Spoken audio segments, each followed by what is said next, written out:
وہ بلائیں تو کیا تماشا ہو، ہم نہ جائیں تو کیا تماشا ہو۔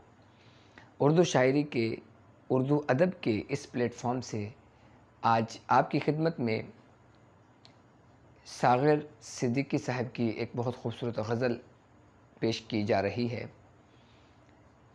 تمام سننے والوں کی نظر، تمام دیکھنے والوں کی نظر، تمام چاہنے والوں کی نظر، اور بالخصوص طلباء اس کو اس تناظر میں دیکھیں کہ جب کبھی کسی محفل میں غزل سنانا پڑے یا کلاس میں اس کی ریڈنگ کرنا پڑے تو کم از کم نثری سبق جو ہے ہمارا، یا نثر پارے کی جب آپ ریڈنگ کرتے ہیں اس کی ریڈنگ میں اور غزل کی ریڈنگ میں ایک واضح فرق موجود ہونا چاہیے۔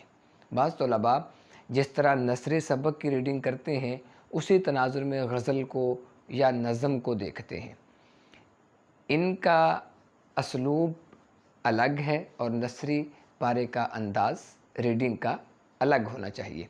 جی ساغر صدیقی صاحب کی غزل آپ کی سماعتوں کی نظر، وہ بلائیں تو کیا تماشا ہو، ہم نہ جائیں تو کیا تماشا ہو۔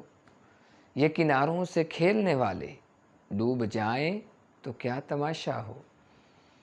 بندہ پرور جو ہم پہ گزری ہے، ہم بتائیں تو کیا تماشا ہو۔ آج ہم بھی تیری وفاؤں پر مسکرائیں تو کیا تماشا ہو۔ تیری صورت جو اتفاق سے ہم بھول جائیں تو کیا تماشا ہو۔ وقت کی چند ساعتیں ساغر لوٹ آئیں تو کیا تماشا ہو۔ دیکھیے ساغر صدیقی صاحب کا کیا خوبصورت انداز اور اسلوب۔ اس غزل میں میں یوں بھی کہوں تو بے جا نہیں ہوگا کہ ساغر صدیقی صاحب نے تماشے کا بھی تماشا بنا دیا ہے۔ وقت کی چند ساعتیں ساغر لوٹ آئیں تو کیا تماشا ہو۔